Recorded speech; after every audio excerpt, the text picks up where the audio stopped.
Egunon, buenos días, ongi etorriak Zamartzeko monastegira, garai batean monastegia zena, aunque era antiguo monasterio, pues aquí tenemos una casa de espiritualidad, aquí vivimos en comunidad, Guadalupe, don Miguel, Javier y yo, José Antonio que le tenemos en Vera y Lesaca, en una nueva vida pastoral, y queremos que esta mañana vayamos descubriendo pues nuestra propia historia, Un lugar donde pasaba la vía romana, sobre todo para tema de negocio, porque era una vía importante, el oro de las médulas, y luego también por esta vía vino algo más valioso que el oro, que era pues la evangelización, ¿no? El cristianismo, que nos trae el mayor tesoro, y por eso el mejor negocio vino con la evangelización.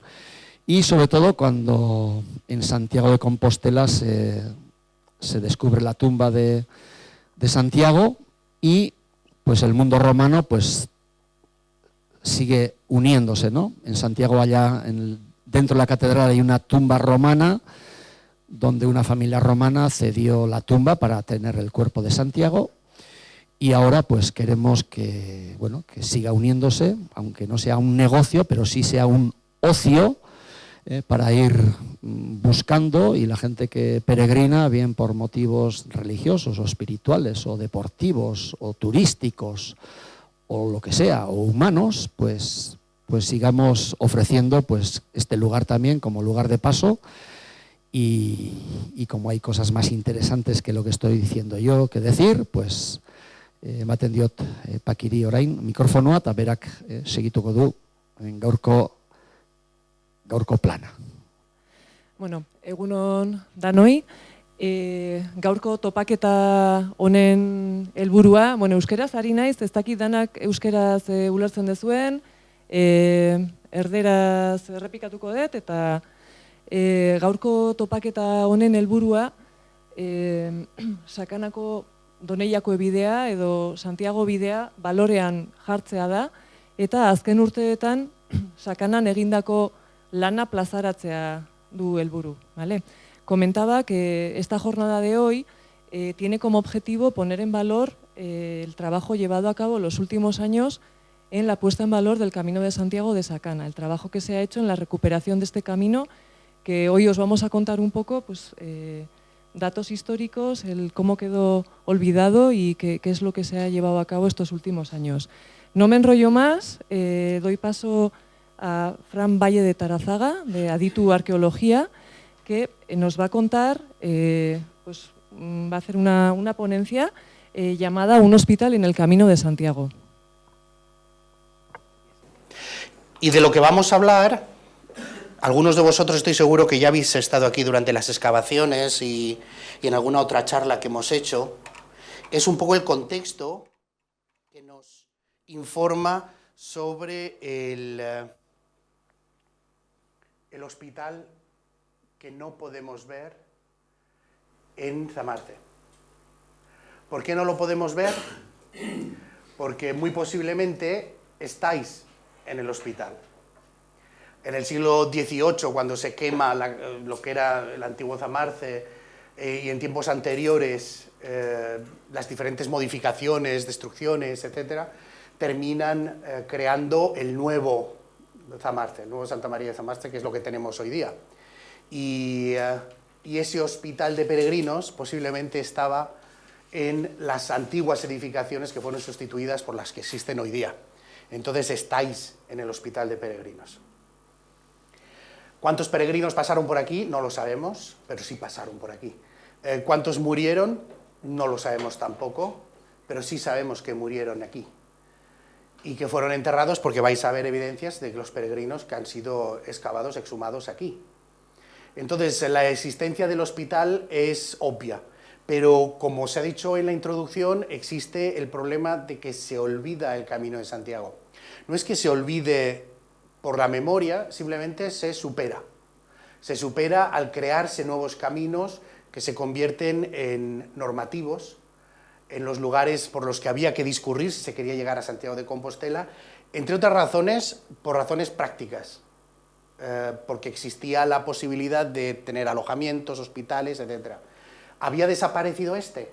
¿No se podía venir por aquí y recibir cobijo cuando tú presentabas una certificación de que eras un peregrino y te podías quedar alojado? No, no habían desaparecido.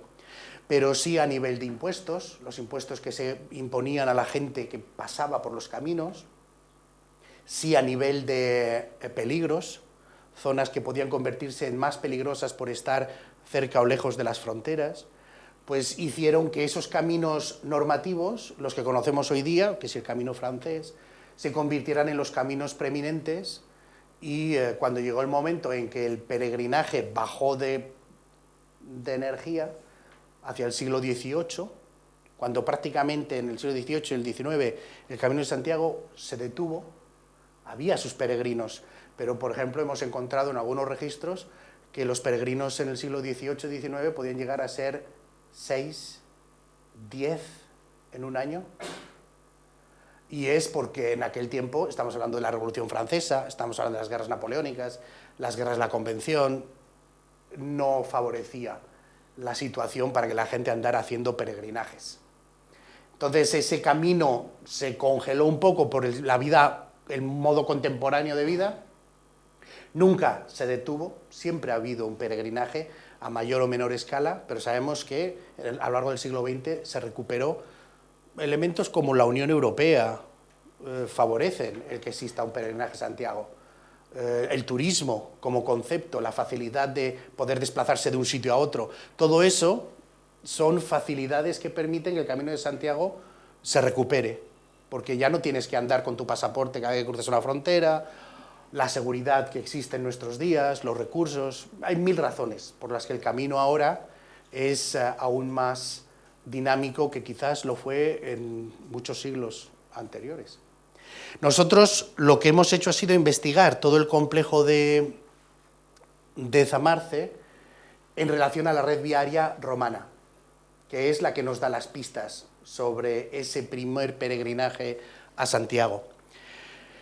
La prehistoria, o sea, cuando hablamos de vías de comunicación, a veces comentamos la vía romana que vamos a determinar y los sistemas modernos de comunicación, pero en realidad las vías de comunicación y las comunicaciones, el pasar de un sitio a otro, han existido desde siempre. Cuando nosotros pensamos en, por ejemplo, las edades, habéis oído hablar esta famosa división del tiempo de la prehistoria, la edad de hierro, la edad de bronce, etc., ¿no? El bronce, que se hacía en la mayor parte de Europa, sabéis que el bronce en un principio es una aleación que tiene que tener cobre y zinc. ¿De dónde venía el zinc o el estaño? ¿De dónde venía ese metal? En su mayor parte viene de Cornualles, en Inglaterra. Y estamos hablando en la edad de bronce se utilizaba el metal que provenía del suroeste de Inglaterra, en toda Europa. Eso ya nos dice que tenía que existir medios de comunicación por los que la gente tenía que andar viniendo y yendo. Pero también hemos encontrado pues, en la costa mediterránea lo que hablamos en uno de los puntos, ¿no? La localización de asentamientos para indicar las redes viarias que existían, la practicalidad de los accesos, o sea, el hecho de que se pudiera transitar, y luego la trazabilidad de los artefactos extralocales, lo que hablamos del bronce, o imágenes egipcias que pueden haberse encontrado perfectamente en la costa mediterránea, por poner un ejemplo. Y claro, Egipto, como sabéis, no llegaba hasta Benidorm. Egipto se terminaba donde más o menos está Egipto hoy. Y eso significa que alguien lo tenía que llevar. Existían muchas maneras de comunicarse físicamente, de desplazarse de un sitio a otro, incluso con anterioridad a la presencia y al desarrollo de las vías romanas. Es algo que me gusta siempre mencionar porque a veces se cree en la unidireccionalidad del concepto de progreso, ¿no? Que no teníamos nada y entonces tenemos un poquito y luego tenemos más y al final lo tenemos todo. Ese concepto de progreso, de que vamos hacia, no es un concepto que se puede usar ni en arqueología ni en la historia humana. A veces vamos para adelante y otras veces vamos hacia atrás, porque los humanos somos lo que somos. pero en la antigüedad había muchísimas intercambios culturales, movimientos y caminos, vías. Pero las realidades son muy diferentes, no solamente en los lugares, sino también en los momentos. Los sistemas de circulación pueden ser diferentes dependiendo de necesidades o dependiendo de factores políticos o de que existan bienes o artículos o razones por las que discurrir. El peregrinaje a Santiago te da una razón para discurrir por un camino. Es la ley de la oferta y la demanda. Tú demandas una manera de llegar a Santiago de Compostela, porque quieres ir allí, porque igual fuiste un poquito y ahora quieres que se te perdone un poquito tus malos comportamientos, la razón que fuera que una persona tendría para iniciar ese peregrinaje, ¿no?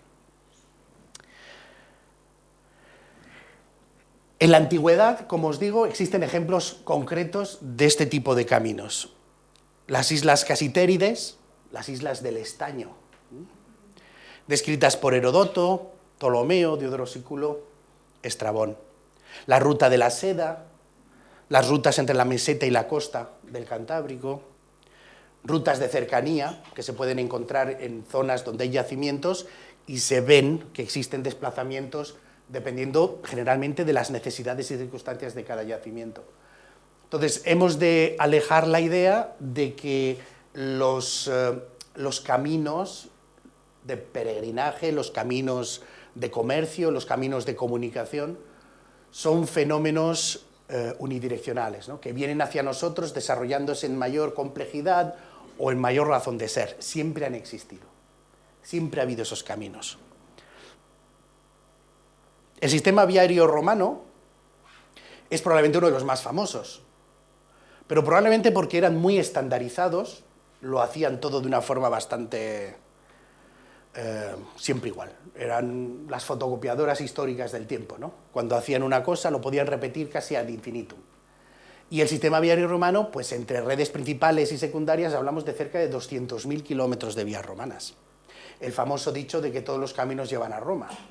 Si veis el trazado que tiene la imagen, hombre, pues sí, desde prácticamente cualquier sitio de ese imperio romano existe a través de esas líneas rojas una manera de llegar a Roma. Entonces eran los caminos que por un lado su eficiencia, o sea, te llevaban a los sitios, por otro su practicalidad, estaban muy bien hechos, muy bien mantenidos, se convirtieron en las vías de comunicación y la razón de ser del imperio. Como nos ha dicho Alfon en la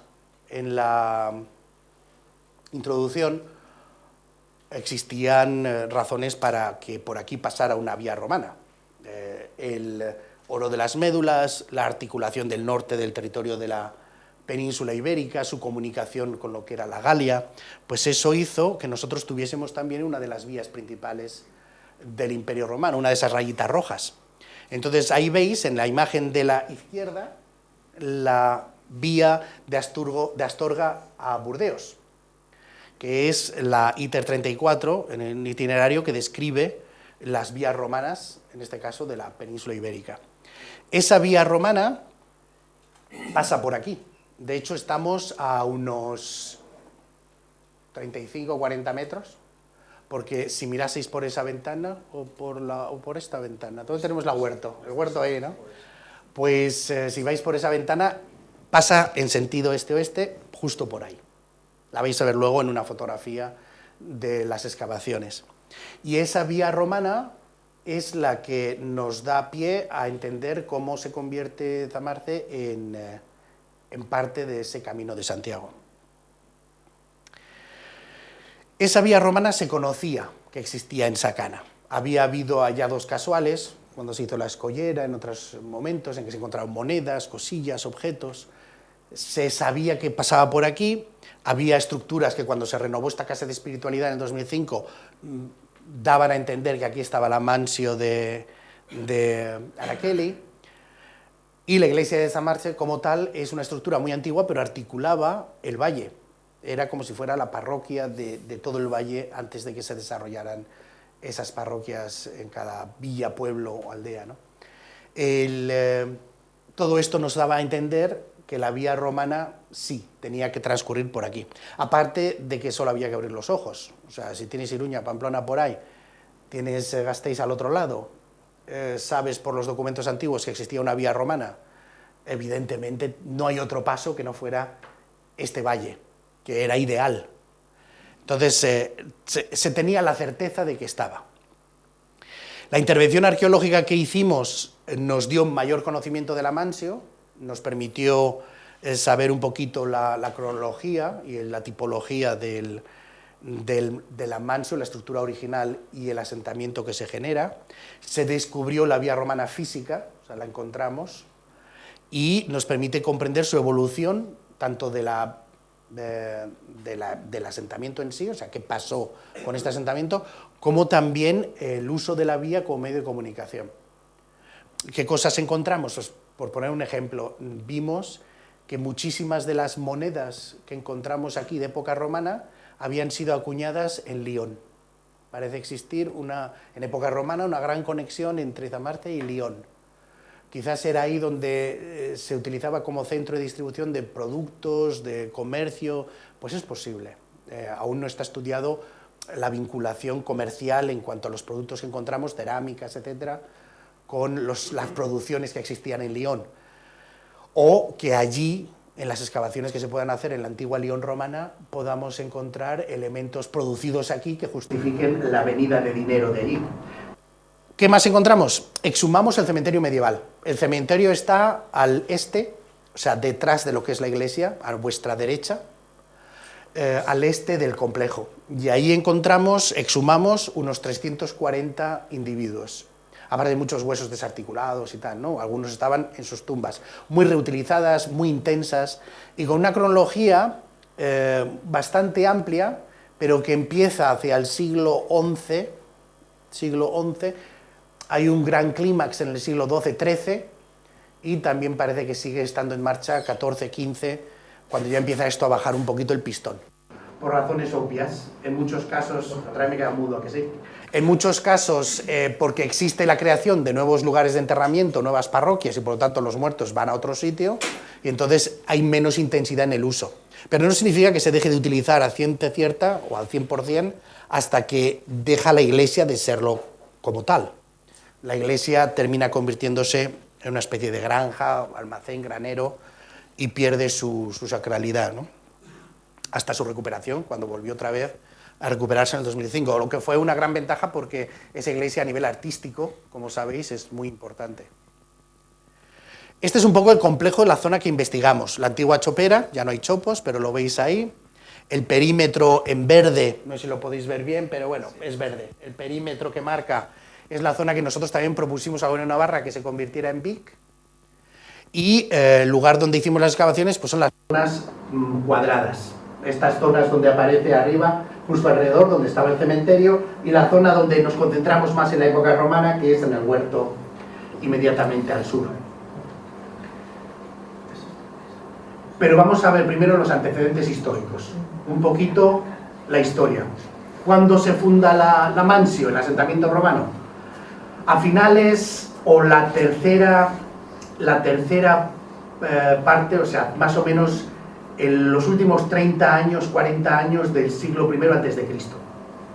Ahí es cuando los romanos aparecen y deciden que, una vez aparecen y sobre todo después de que existe ya un control, después de las guerras cántabras de la zona más oriental, hay que articular el territorio, también sacar productos de minería, etcétera, y se crea la vía, y creándose la vía se necesita también la Mansio. La Mansio, como sabéis, es una institución pública, o sea, pertenecía al Imperio Romano, tenía la apariencia y los usos de una granja, entonces era como si fuera una granja. Para que os hagáis una idea de lo que las Mansio era en época romana, asimilarlo a una venta del Quijote, una venta que estaría rodeada por un cuadrado, o sea, encerrada, edificios, un patio central, diferentes edificios de servicios. Servía para guardar productos, habría compraventas, pero sobre todo tenía un valor, al estar en las carreteras y al ser pública, administrativo y de servicio. Si venía una persona en misión oficial, en el Imperio Romano se podía quedar en esas mansio, donde podía descansar, cambiar caballos, Si tenía que transmitir instrucciones, el gobierno romano lo hacía también a través de estas mansio, donde entregaba la legislación, las normas, lo que fuera que se fuera a hacer para la zona de influencia de esa mansio.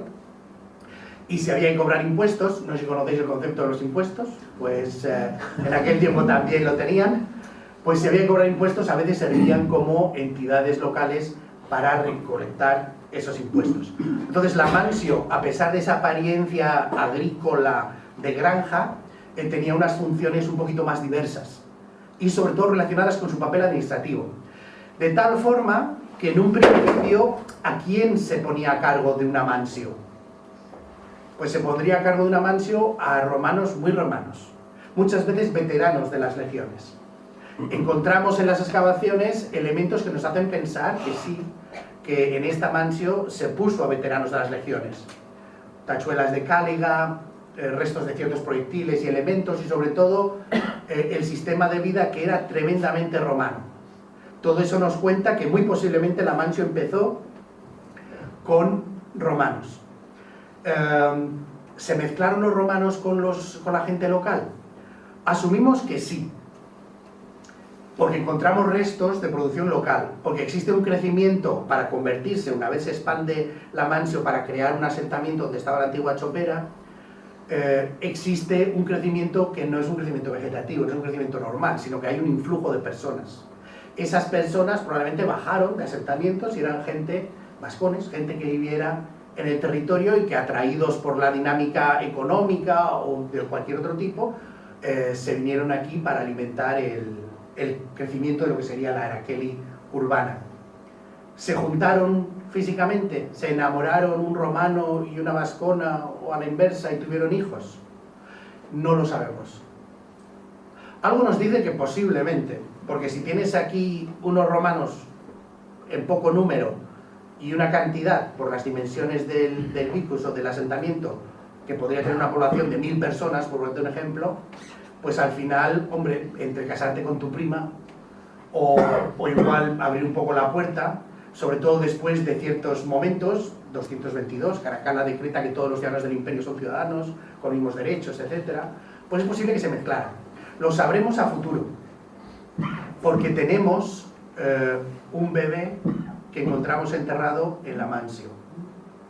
Encontramos un bebé en la mansio, dentro de lo que es las paredes, o sea, en el interior del edificio, y asumimos que ese bebé estaría vinculado con la población. Ese bebé probablemente nacería muerto, o murió antes de 40 días, porque la normativa romana era que si moría antes de ser persona, para los romanos eras persona cuando te daban los nombres, si morías antes de ser persona se te enterraba en el interior.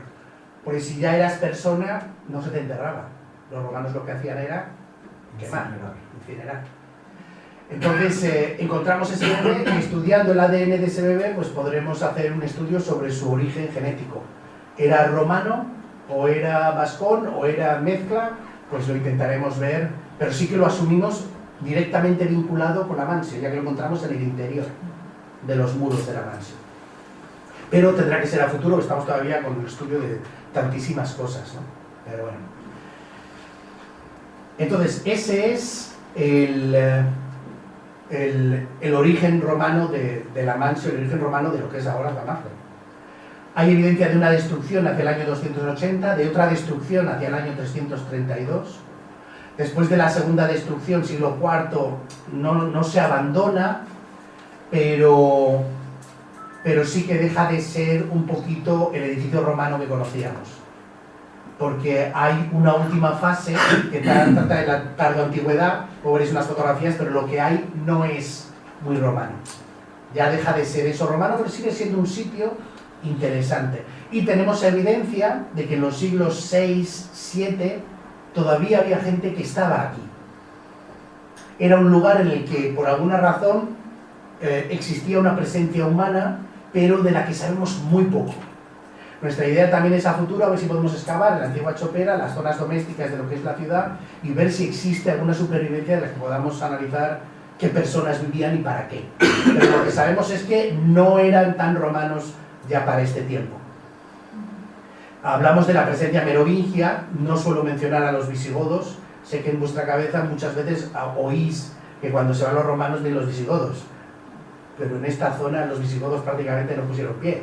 Aquí los que entraron fueron merovingios, que luego se convirtieron en en carolingios, y esos fueron los que tenían un poquito la zona como protectorado. Probablemente las tribus locales entendían que les servía de protección ante los ataques de los visigodos, que sí que parece que se llevaban mal con las gentes de aquí. Y ya sabéis, la batalla de Roncesvalles, pues ya se les echó un poquito a los carolingios, porque tampoco los visigodos ya representaban un problema. En el 778 los visigodos ya habían dejado de existir desde que los musulmanes les mandaron un poquito a tomar viento.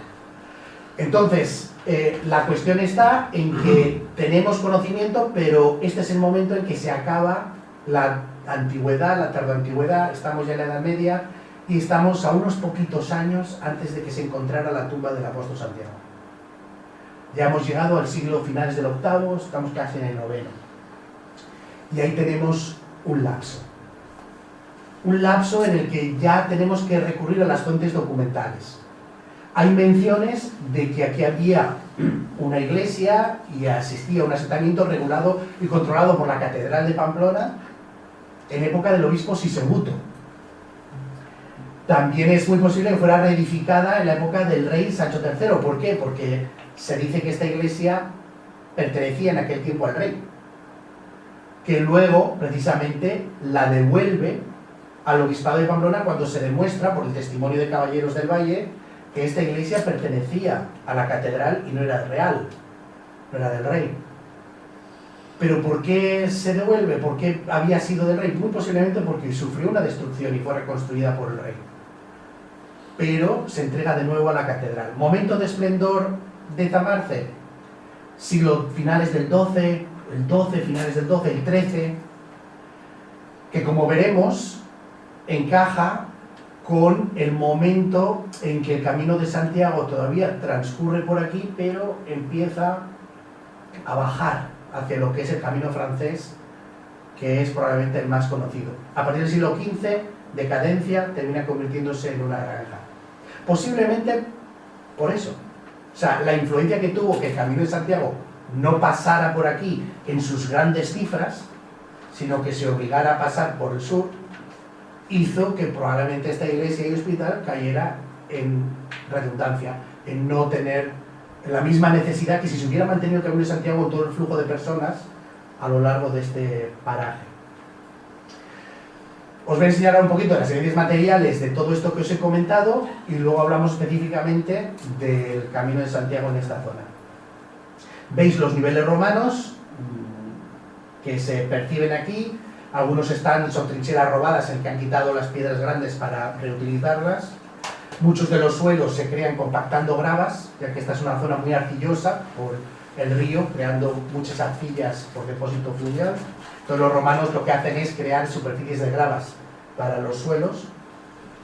Encontramos muchas monedas, una gran abundancia de emperadores como Galieno o Claudio II Gótico, 250-270. Es un poco engañoso, porque algunos de estos emperadores no es que fueran muy bollantes y tuviesen mucho dinero, o era un momento en el que se hacía mucho intercambio aquí. Estamos hablando de que cuando existe la destrucción hacia el 280 se congela un poquito en el tiempo en un nivel en el que existe una destrucción y por tanto se pierden cosas. Vamos a encontrar muchas cosas asociadas a ese momento de destrucción. Habitualmente, no sé vosotros, yo en particular no suelo tirar mi dinero por ahí, ni lo hacían en aquel tiempo, excepto si había una gran destrucción y todo quedaba ahí sellado. Entonces a veces cuando encuentras una abundancia de monedas no puedes adscribirlas a momentos de gloria, uy, tienen tanto dinero que andan tirándolo por el suelo, sino a otros fenómenos. Además, estos emperadores, muchos de ellos hicieron una reclamación del dinero para emitir sus monedas. Entonces recogieron dinero viejo y lo funden y crean monedas nuevas y emiten las suyas. Entonces hay que analizar siempre la presencia de restos en su contexto. La segunda destrucción, o sea, la primera nos deja este sello con estas monedas de estos emperadores y tal. La segunda destrucción nos deja unos rastros de arcillas rubefactadas. Esas gravas, pues encima de esas gravas caen las arcillas que se usaban para la construcción de los edificios, que al ser sometidas a un fuego se rubefactan, se ponen rojas.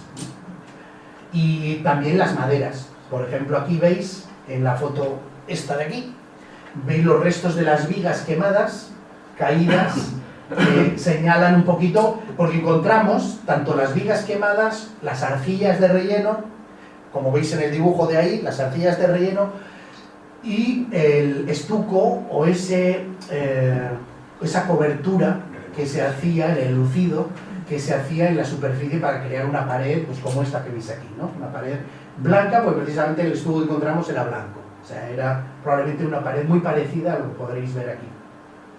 O como veis en la reconstrucción de esa foto de ahí, ¿no? Solo que tenéis que pensar todo cubierto de blanco. Pero esa sería la apariencia que, como veis, cuando se reconstruye, se hace también a la romana. Se hace al estilo romano puro y duro. O sea, Roma mantiene aquí su influencia. Y esa es una fotografía de la vía. Aquí tenéis una fotografía de la vía que está sacada desde el otro lado, desde el sur hacia el norte. O sea, nosotros estamos para arriba. Me levanto y os señalo un par de cosas. Entonces, donde veis los jalones, aquí veis las paredes. ¿Veis? Hay una pared bien construida. El niño romano lo encontramos ahí dentro. Entonces, esa pared, ese es el final, donde termina la mansión. Aquí tenéis la vía romana, que marca su límite con estas piedras, y esta vía romana transcurre este-oeste, y es la razón de ser de la mansión, y también la razón de ser de la actividad futura, posterior a la mansión, en el terreno en el contexto del Camino de Santiago. Para confirmar que la vía era tal, y no era un camino en el interior del Vicus, en primer lugar, no lo es por la apariencia, el modelo de estructura, la anchura, pero para confirmar eso nos pusimos a buscarla fuera del asentamiento, hacia lo que es vuestra izquierda, y la encontramos que se mantenía para allá, y de hecho encontramos elementos más allá, herraduras y otros elementos que encajan con una cronología muy posterior a la época romana. Lo que de nuevo corrobora el hecho de que las vías romanas, tampoco hace falta ser muy inteligente para entenderlo, seguían teniendo su uso a posteriori, después de que el imperio, la mansio, etcétera, dejara de ser una razón para la existencia de las vías. Se seguía necesitando la manera de transcurrir por el territorio. Por cierto, la moneda que veis aquí es una moneda que es única en nuestro entorno. Es un trenis merovingio, probablemente creado en Burdeos, o sea, acuñado en Burdeos. Pero no hemos encontrado un paralelo exacto todavía de esta moneda. Es de oro y es bastante escaso encontrar. Sabéis que el oro se agotó en Europa hacia el siglo VII. Ya no había más oro. Y no volvió el oro a Europa hasta que con el descubrimiento de América. Entonces el sistema monetario abandona el patrón del oro y sigue como antes del oro, con el patrón plata. Entonces son las monedas medievales que son de plata o si no de cobre, ¿no? Pero estas monedas, las últimas en Europa acuñadas en oro, antes de esta extinción del metal, nos dice que aquí todavía existía actividad merovingia, tal como hablábamos antes, son los pueblos que probablemente estén por esta zona más que los visigodos, en el siglo VII, finales del sexto, séptimo, quizás tiran también al octavo, ¿no? Pero ya menos. Entonces, la cuestión es, no sabemos qué hacían aquí, no sabemos a qué se dedicaban, pero sabemos que estaban. Aunque no tengamos una evidencia dura, una evidencia sólida de las actividades, no podemos negar el hecho de que existía una presencia humana.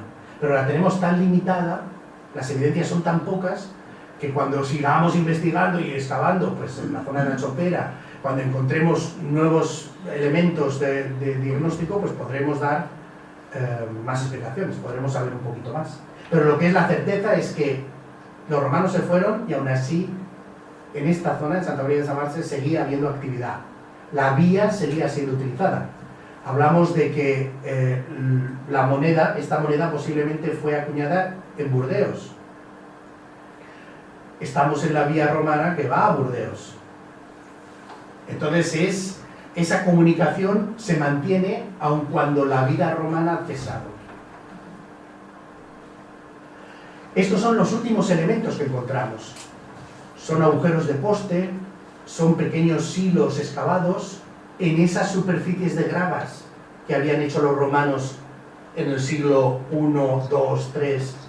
Ya no se utilizaba los elementos de construcción romanas. La orientación de los edificios, ¿os acordáis la vía romana? Los romanos son muy norte, sur, este, oeste, ¿no? Ya se pierde esas orientaciones, están más inclinados, no usan esas paredes, se levantan nuevas paredes, pero de mucha peor calidad. Entonces, existe una supervivencia de la residencia, que hay alguien en los siglos V, VI, pero no son romanos, no están actuando a lo romano.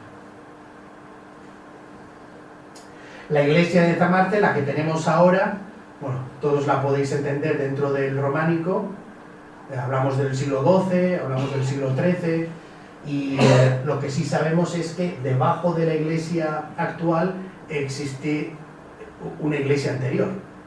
Ese zócalo, que en un principio pensábamos podría ser su fundamento, nos dimos cuenta de que no es el fundamento de esta iglesia, es el ábside de la iglesia anterior.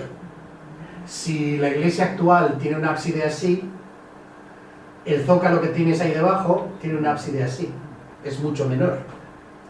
Los materiales, si la iglesia actual está construida en arenisca, todo ese zócalo, toda esa pared que está careada, está construida en caliza. No son la misma construcción, no son la misma iglesia, pertenecen a una iglesia anterior.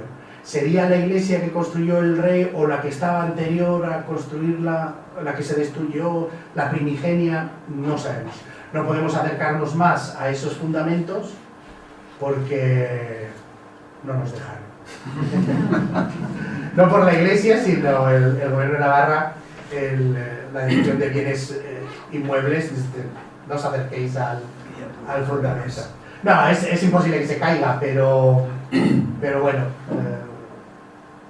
los miedos, en serio. Lo que sí tenemos es la certeza de que, evidentemente, esta iglesia está construida en el mismo lugar en el que estaba construida la anterior, que a su vez está construida sobre la antigua mansio de los romanos. O sea, vemos que para que exista esa supervivencia tan inmediata, no tenemos la certeza de una habitación, o sea, que se haya estado ocupando el territorio sin interrupción. No sabemos si hubo un momento en que no hubo nadie, pero sí tenemos los indicios que nos permiten afirmar que si no hubo una secuencia absoluta de ocupación sin interrupción, las interrupciones fueron muy breves. Fueron muy breves porque no existe un depósito gigantesco entre un nivel y otro. Los romanos reconstruyeron después de la destrucción en el mismo sitio.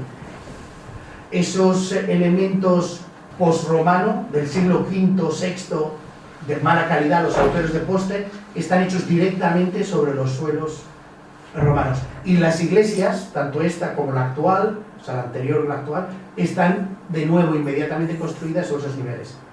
Claro, si hubiera habido una interrupción muy larga, ¿qué es lo que encontraríamos? Pues probablemente lo que encontraríamos sería una capa de arcilla tremenda, porque tenemos el río, cada X tiempo genera inundaciones y habría generado unas capas de arcilla muy fuertes si no hubiera una ocupación permanente o semipermanente o con muy pocas interrupciones que se dedica a mantener el asentamiento, ¿no? Los enterramientos medievales que están al este, ahora no los podéis ver a pesar de que hemos reconstruido varias tumbas en superficie. No sé si habéis visto que hay unas tumbas ahí. Esas tumbas están en el sitio correcto, pero no a la altura correcta. Nosotros, como el asentamiento, las tumbas, lo que es el cementerio, se utilizó tantísimo, se construyeron tumbas sobre tumbas. Para acceder a las más bajas tuvimos que desmontar las más altas.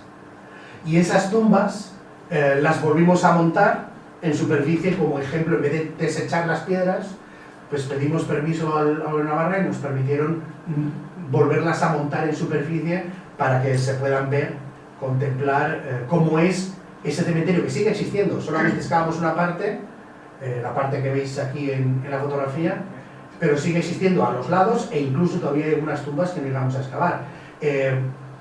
Esas tumbas siguen estando ahí, pero a más o menos 1 metro de profundidad. Y ahora vamos a ir a ese marco cronológico, o vamos a hablar más del Camino de Santiago. El Camino de Santiago comienza cuando se descubre la tumba del apóstol Santiago, más o menos hacia el 820, la primera mitad del siglo IX. Se descubre la tumba del apóstol Santiago y prácticamente de forma inmediata se da comienzo a las peregrinaciones. Se dice que el rey de Asturias fue el primer peregrino, pues se fue de Oviedo a ver esa tumba, se ordenó a construir una capilla y la peregrinación, como veis, se pone en marcha desde un mismo principio con mucha velocidad.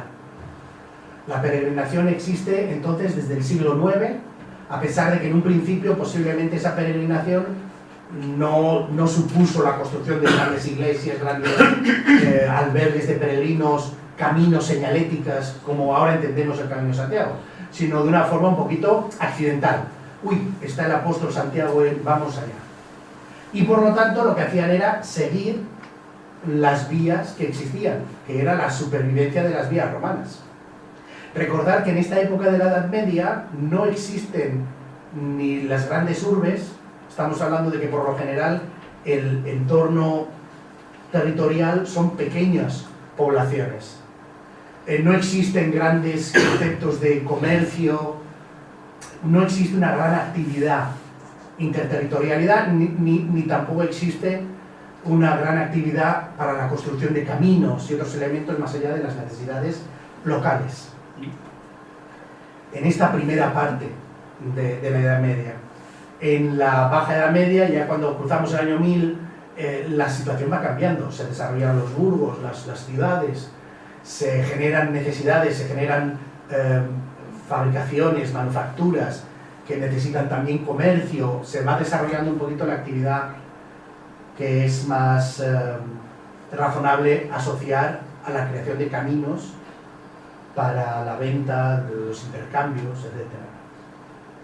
¿Cuándo es que termina? Y cuando digo termina es un poquito subjetivo. Pues hacia el año 1140 el Códice Calestino describe el camino ya establecido hacia el sur de Navarra. Ese camino era por donde se mandaba a los peregrinos, se les forzaba a ir a los peregrinos. El camino evidentemente es el de aquí, sigue en uso, pero cuando ya se va generando una estructura de albergues, una estructura de más la obligación, en este caso esa obligación viene dada por los beneficios que suponía, por ejemplo, para el Reino de Navarra, la generación de actividad más al sur, en territorios con menos articulación, con menos población. Al final sabéis que el Camino de Santiago, una de las grandes contribuciones es poblacional y obviamente económica. En aquel tiempo el Camino de Santiago iba a traer gente que se asentaría en lugares. Tú querías mandarlo a lugares donde querrías que la gente se asentara. Y también iba a traer una actividad económica. Tú lo quieres mandar a zonas donde necesitas desarrollar una actividad económica. Entonces, por eso el Camino de Santiago adopta esa forma al sur de Navarra para generar ese tipo de actividades. Cuando hablamos de que la gente se asienta, ese factor a veces no lo comprendemos bien porque miramos el Camino de Santiago desde la óptica del siglo XXI.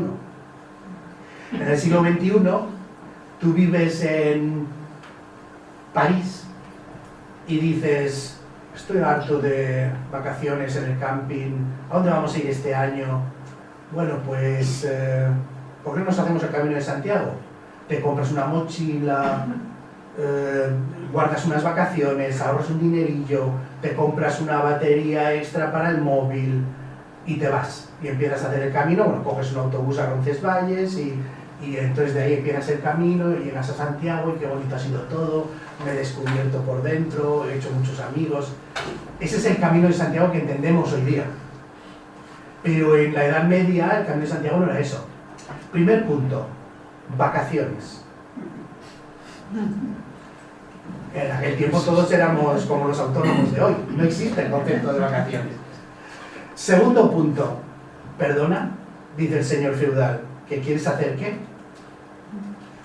Pero si tú me pagas impuestos y trabajas para mí, ya, pero es que... Tercer punto, ¿y la herrería? ¿Qué va a pasar con la herrería? ¿Cómo te vas a ir, no 15 días? ¿Cómo te vas a ir 6 meses, 1 año, a saber cuánto? Aparte, ¿y si la palmas? ¿Y la herrería? ¿Quién va a herrar los caballos? Pero, ¿y tu familia de qué, pero qué va a comer tus hijos? ¿Y la mujer, que tiene 14 años, que ya es muy mayor? ¿Qué vas a hacer con todo eso? No existe el mismo concepto de vida que tenemos hoy día. ¿Quién hacía el Camino de Santiago? Bueno, si eras una persona con muchos recursos, pues posiblemente no tendrías un problema. Pero generalmente aquellos que tenían menos recursos, que era la inmensa mayoría de la gente, si hacían el Camino de Santiago es posiblemente como resultado de alguna gran crisis vitales. Se me ha quemado la herrería, dejé el horno encendido y se me ha pegado fuego en la casa. Y ahora no tengo ni negocio, ni nada. Y las cosechas, ha habido una plaga y ahora no tenemos ni para comer. Ha venido la peste y toda mi familia se ha muerto. Solo me he salvado yo, la mujer, los hijos, todos muertos. Era una forma de cambiar tu vida. También era una forma de reflejar la religiosidad de aquel tiempo, cuando se entendían estas cosas como: aquí algo me pasa, tengo que saber qué ocurre con mi vida. Y entonces haces la peregrinación. Pero ¿qué ocurre cuando ese herrero al que se le ha quemado la herrería llega al pueblo de no sé qué, a lo largo del camino, y está ahí descansando y tomándose una sopa, y de repente dicen: ah, ¿eres herrero? Joder, a nosotros se nos murió el herrero el otro día, le dio una coz del caballo y ahora tenemos aquí la herrería sin herrero. Ah, pues yo soy herrero y a mí se me ha quemado la herrería. Pues lo más normal es que al final, o a la vuelta de tu peregrinaje, o incluso en aquel momento, termines el peregrinaje porque dices: Dios me está hablando, y a la herrería que te metes, ¿no? La peregrinación era muchas cosas, no solamente el aspecto religioso y sacro, había muchos factores que están entendibles dentro de las sociedades de aquel tiempo. Y por eso, cuando tú eres el rey o las autoridades y tienes que decidir: me vienen peregrinos y eso es un factor importantísimo en mi sociedad, tengo que regular eso, tengo que utilizarlo, tengo que aprovecharlo.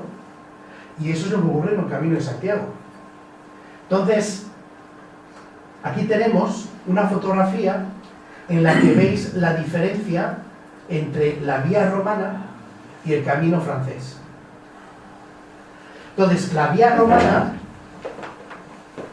es la naranjita, que como veis pasa por aquí.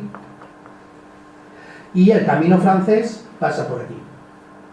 Este es un mapa más o menos de la primera mitad del siglo XI. Entonces eso significa que aquí tenéis la taifa de Zaragoza.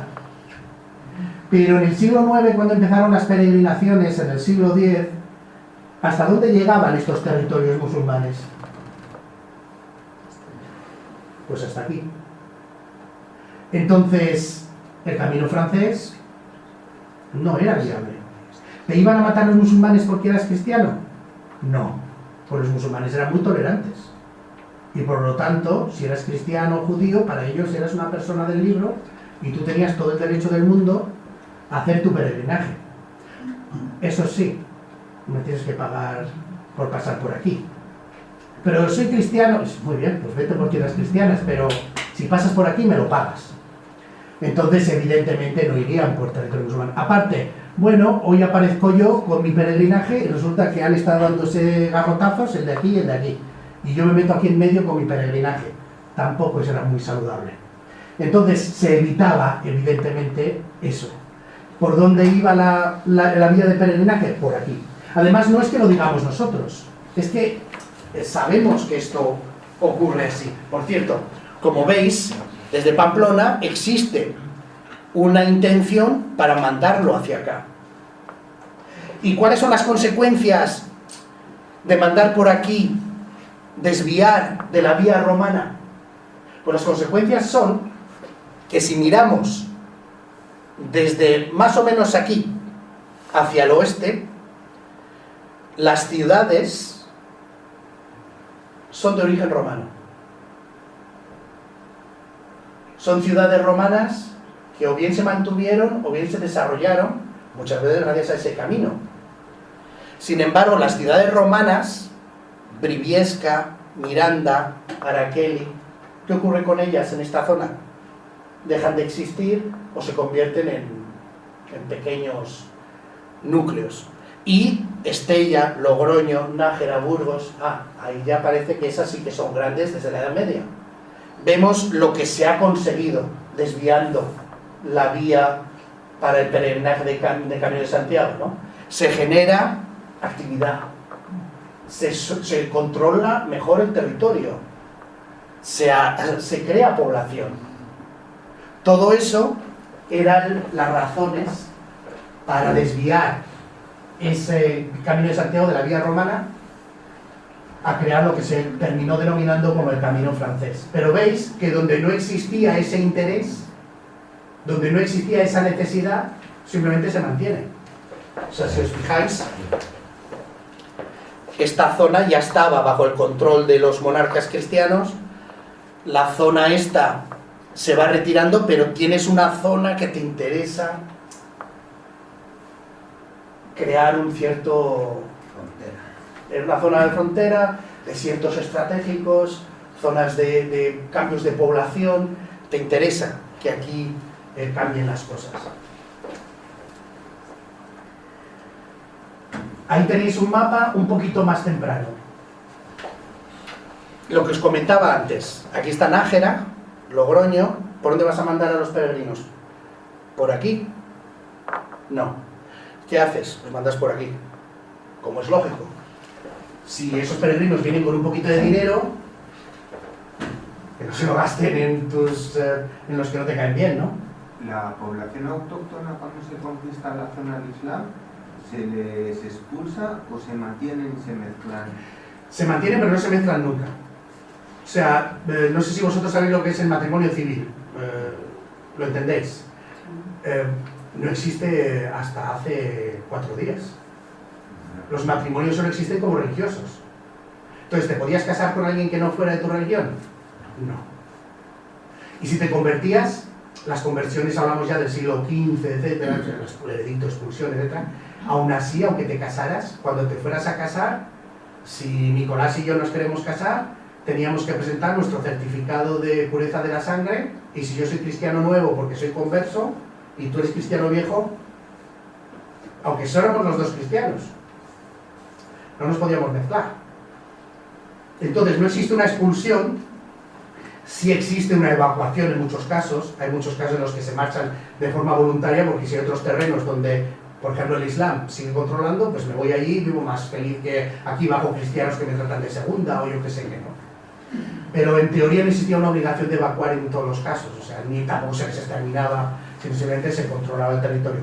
También existe el problema de que si no eres de mi cuerda, claro, los impuestos ahora nos machacan a todos. En aquel tiempo, si no eras de su cuerda, el machaque era un poquito mayor. Entonces, documentos y menciones escritas atestiguan la presencia del Camino de Santiago por aquí.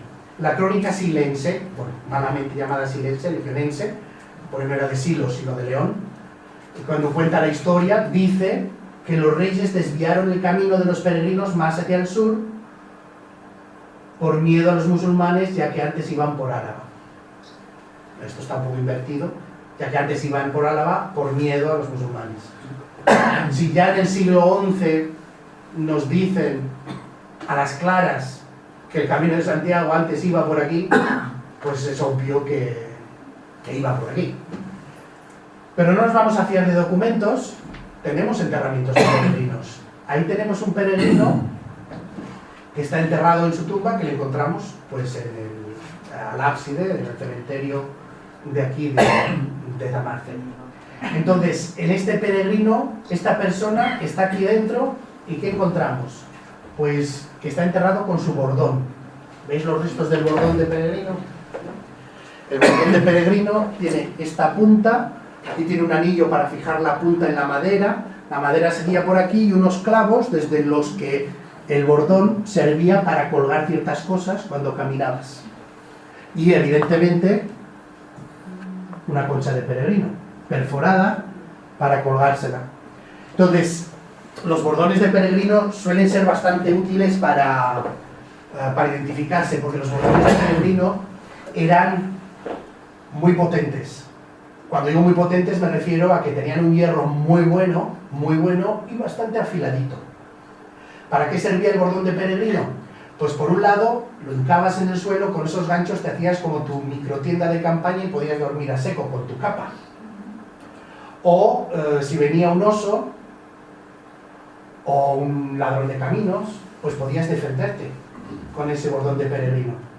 Pero no llevaban una espada, no estaba permitido. Si tú no eras noble no podías llevar una espada. No podías llevar armas. Solamente podías llevar armas si fueras una persona con ese derecho. Entonces los peregrinos tenían que ir, no llevan una espada, pero llevan algo que les permite defenderse. Por eso los bordones de peregrino, sobre todo esa punta de hierro, es sólida. Cuando hemos encontrado bordones de peregrino, siempre hemos encontrado, no como cuando tienes una cachava que pones un remache de metal para protegerla, siempre encontramos puntas muy buenas. Y claro, hacían la función de arma defensiva de esos peregrinos.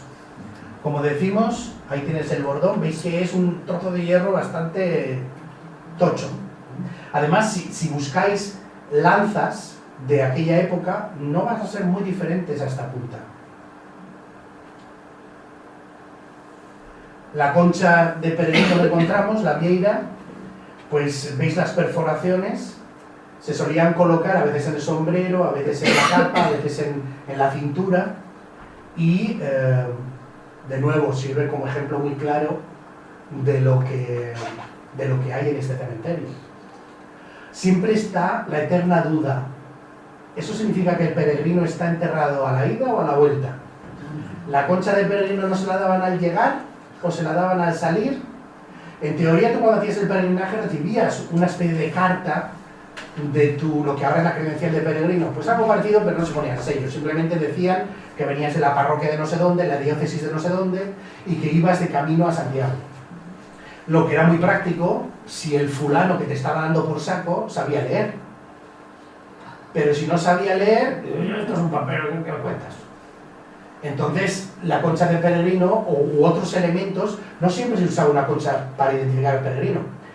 Con el tiempo se utilizaban como pines o medallas, que tenían también la concha u otros elementos. A veces se utilizaban, por ejemplo, para que veáis qué curioso, se utilizaban bracteatos, que es una especie de moneda de plata que se emitían en Centro Europa y que generalmente eran emitidas por ciudades donde gobernaba un obispo, estilo Salzburgo hasta el siglo XIX, ¿no? Y emitían estas monedas que eran como una especie de sello en la que aparecía el obispo, y se llegaron a utilizar como identificadores de los peregrinos. O sea, no solo está la concha del peregrino, sino otros elementos, pero lo que sí es obvio es que un peregrino iba identificado. Se nos daba a entender, yo soy un peregrino. Más que nada para que no se le cobrasen peajes y para que se les respetase. Sabéis que en el Códice Calestino, ese libro quinto, nos pone muy mal. Muy mal. Dice que somos pues de lo peorcito que ha salido por aquí. Yo creo que a la Aymeric le robaron la cartera en algún sitio de Navarra o de Álava, algún sitio por ahí, y nos pone a parir.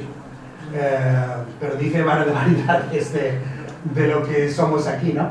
Pero bueno, la cuestión es que obviamente él se encontraba en una cultura muy extraña, con la supervivencia de estos elementos vascos, que para él eran, dice que habla un idioma que es como el ladrido de los perros, ¿no? Que al pan le llaman ogri. Y luego dice que todo el mundo comparte del mismo puchero y que son unos marranos. En resumidas cuentas, nos pone a parir, pero lo que nos da a entender es que él se encontraba en una tierra muy extraña para él. Y por eso un peregrino identificado, porque dice que hasta asaltaban a los peregrinos y les cobraban impuestos cuando no debían cobrar impuestos. Porque eran peregrinos. Pero claro, eso significa que tienen que identificarse, ¿no? Los peregrinos iban identificados. Y la concha de peregrino es una de esas cosas. No sabemos en qué momento se usó la concha de peregrino, incluso antes de llegar a Santiago, como certificación de haber hecho o de estar haciendo ese viaje. No sabemos si este peregrino iba o venía. No lo sabemos. Aquí tenéis otro peregrino. No es accidental que nos hayamos encontrado un peregrino, y de nuevo veis que a su lado tiene una concha en la cintura, una concha de peregrino. El cementerio es la única evidencia que nos queda viva, valga la ironía, de la presencia del hospital de peregrinos. Si aquí hay peregrinos enterrados, es que obviamente aquí es donde estaban, o bien para tratárseles, o bien para venir a morir. Lo que decíamos al principio, no tenemos hoy día nada que quede de ese hospital, porque lo hemos convertido en sala de conferencias, como esta de aquí, ya en el siglo XVIII cuando se reconstruyó, ¿no? Pero la mayoría de los lugares sufren del mismo problema, no ya porque hubo un momento en que el peregrinaje bajó de pistón, sino porque estamos en el siglo XXI. Incluso los lugares donde el peregrinaje sigue vivo no les vas a alojar. Pues aquí tienes toda esta paja, tú te tiras a la paja, aquí tienes un cubo de agua, pues pones duchas y lo conviertes en un elemento del siglo XXI. Lo mismo aquí. Es muy posible que los peregrinos siguieran viniendo hasta el siglo XVIII, hasta el siglo XIX, pero ya en aquellos tiempos la mortandad era evidentemente mucho menor. E incluso si existía esa mortandad, siglo XVIII-XIX, Samarce no era ya un lugar donde se enterraría un peregrino. Quizás algunos de esos peregrinos pues se le enterró en el cementerio de Huarteraquil o en alguna otra población en su tiempo. Conclusiones. Tenemos la certeza del uso de la vía, en un principio creada por los romanos y en época medieval todavía activa, siglo VI, VII, y desde el siglo X en adelante modificada por los caminos actuales que todavía existen. A veces se desvían, la carretera nacional evidentemente tira un poco de la inspiración de esa vía romana. Ese uso de la vía en época medieval significa que el Camino de Santiago iba por aquí. Hemos visto cómo las documentaciones nos dicen, el Camino de Santiago venía por la antigua vía romana, pero se forzó al sur y hemos visto por qué, las razones económicas. Y Santa María de Samarce recibía peregrinos con función de hospital. Tenía Santa María de Samarce un médico, por poner un ejemplo. O sea, nosotros en otros lugares donde estamos trabajando, donde hay hospitales de peregrinos, como por ejemplo Roncesvalles tenía uno, a veces dos, tres médicos, pero estamos hablando de primero un lugar con una situación de peligro mucho mayor. Acababas de cruzar el Pirineo, el que menos venía hecho polvo, y en muchos casos pues igual ni salían de ahí, o sea, recibían mucha atención. Recordad también que un hospital no siempre está asociado a tratamiento médico.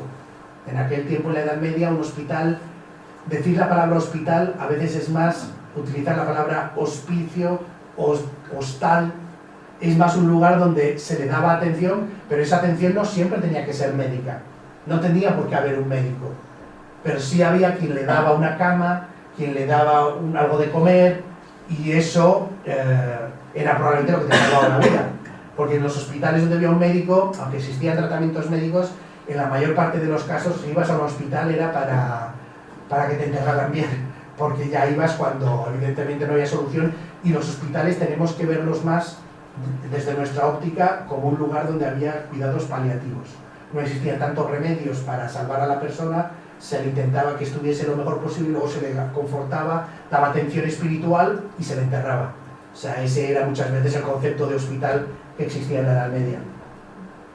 Pero es posible que el Camino de Santiago se siguiera utilizando de forma episódica, que el lugar siguiera siendo un lugar donde se daba atención a gente, incluso a aquellos que no estaban por razones de peregrinaje, pero aprovechando la coyuntura en que aquí existía una infraestructura, el lugar se siguiera utilizando para cuidar a gente durante episodios de guerras, conflictos, plagas, pero de las que tristemente los archivos no nos han dado todavía la información, y quizás pues en un futuro, siguiendo haciendo excavaciones, otro tipo de investigación, podamos encontrar más historias de estas.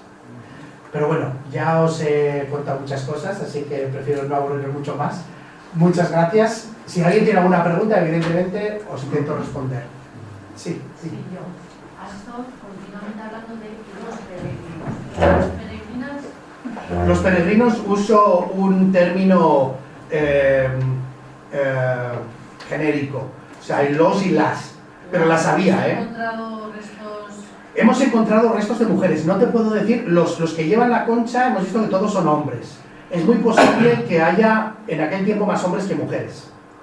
Una de las razones es, primero, en aquellos tiempos la dependencia que tenían las mujeres, primero de su familia o sus maridos, la sujeción a la que se obligaba a las mujeres en aquel tiempo, igual no les dejaba la misma libertad para peregrinar por su cuenta. ¿Peregrinarían en familia? Por ejemplo, matrimonios o familias enteras. Es posible, es posible. ¿Tenemos evidencia de peregrinas, chicas, mujeres? Sí, por lo general, damas de alta alcurnia que disponían de medios y hacían el peregrinaje precisamente porque en el caso de las damas de mayor nivel social, nobles, etc., probablemente habría un porcentaje de mujeres muchísimo más alto que el de las clases bajas. Porque los maridos muchas veces están metidos en otros temas, o sea, el marido decía, yo controlo este valle o tengo cierta posición de autoridad, como te largues un año a peregrinar, cuando vuelvas no te han dejado, alguien se ha adueñado de lo tuyo. Mientras que las mujeres tendrían los recursos y sería para ellas mucho más fácil hacer el peregrinaje que para los hombres. Pero en los elementos de alta alcurnia tenemos muchas mujeres nobles, hay relatos de nobles que dejaron escritos su peregrinación. A niveles más bajos, posiblemente la proporción de mujeres no sería tan alta como la de hombres. Pero son deducciones, no tenemos todavía una evidencia basadas en los estudios de todos los peregrinos muertos que se hayan podido descubrir, ¿no? Pero no existía una limitación por la que las mujeres no pudieran hacer eso. Si tú eras una mujer católica o un hombre católico, podías hacer el peregrinaje igual, a nivel de la libertad para hacerlo espiritual. Luego, la libertad que te daba la sociedad ya igual no era la misma o no existía esa posibilidad con tanta facilidad, ¿no? La destrucción del 332 de Zamarte podría ser por la Lagauna, por la subida de las legiones de Tarragona. Es un poquito pronto, a nivel cronológico, sí. Pero podría existir ya un principio de, ¿no? Lo que estamos haciendo es intentar comparar lo que ha ocurrido en Zamarte con otros yacimientos en los que también se perciben estas destrucciones. Si tienes una destrucción en la que solo ocurre en Zamarte, no sabes hasta qué punto es puntual o completa, no sabes hasta qué punto es intencionada o accidental, te cuesta un poquito determinar la causa. Cuando encuentras la misma destrucción, los niveles de destrucción en otros yacimientos en la zona, puedes igual poner una causa.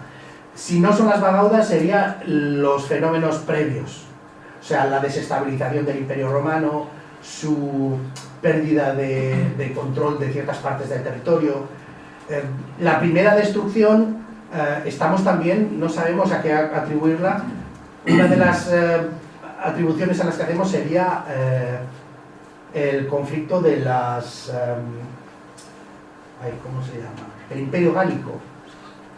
Cuando la provincia de Britania, la Galia y al principio la península ibérica se desgaja del imperio, pero justo unos pocos años antes de esa primera destrucción, la península vuelve a la autoridad de Roma y nos convertimos en frontera con el Imperio Gálico. Entonces es muy posible que esa primera destrucción tenga que ver algo en el contexto de la guerra del Imperio Gálico, la guerra del Imperio Gálico. Antes de que fuera derrotado por completo y se reintegrara al Imperio Romano, ¿no? ¿Alguna otra pregunta? ¿Existe algún proyecto por parte del Gobierno de Navarra, alguna institución, de recuperar o desenterrar parte de la vía romana, como complemento a esto y la exposición al público, al turismo? Nosotros ya preguntamos, pero es que claro, primero tienes un problema muy gordo porque tienes el río al lado. Entonces, si desentierras todo esto, hablamos a 1,5 metros de profundidad, si ya de hecho tienes inundaciones periódicas, te implica hacer una cantidad de obra pública tremenda para garantizar su seguridad. Luego, en sí, claro, es una cuestión de inversión. La arqueología como actividad es una producción económicamente nefasta. La arqueología nos da conocimiento, pero como sabéis, en la época de Netflix, TikTok e Instagram, el conocimiento es lo menos valioso que existe. Todo lo que importa es el dinero y quedar muy bien enfrente en la foto. A lo que voy es que consigues muchos más recursos para un partido de fútbol o para el circo que para la arqueología. Entonces tienes un problema porque la inversión sería tan grande que nunca se puede decir que no, y lo tenemos ahí, pero necesitaría muchísima voluntad,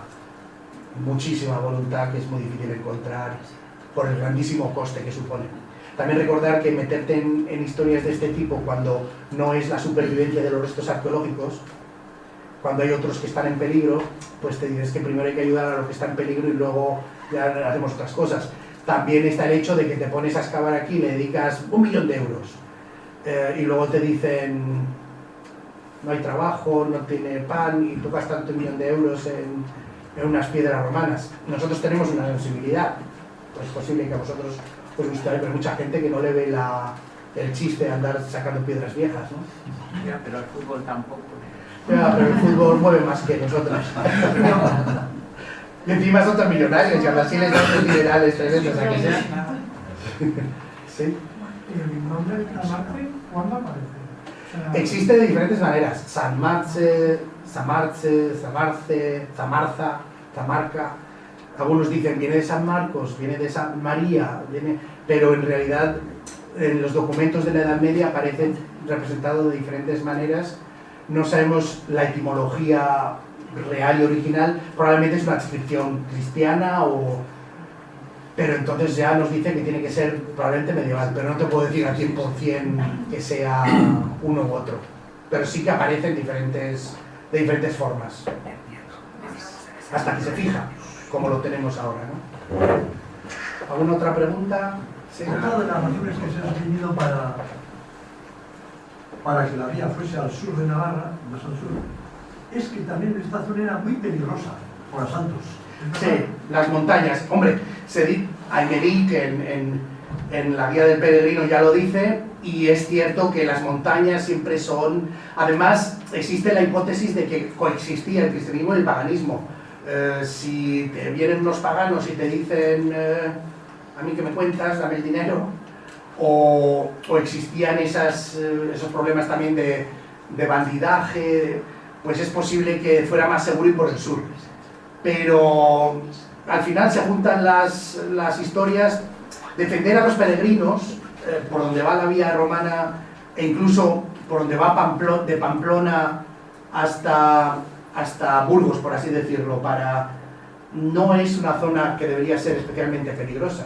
O sea, si me hablas de los puertos y ciertas montañas, entre Roncesvalles y Pamplona, por poner un ejemplo, probablemente sería más peligroso. Pero sí, también es una de las razones. Digo, hombre, controlamos mejor por el sur, pero tampoco es tan difícil crear la defensa a los peregrinos en esta zona de aquí, ¿no? Bueno, pues ya no os cuento más, que tenemos todavía quizás más cosillas y espero que os haya gustado.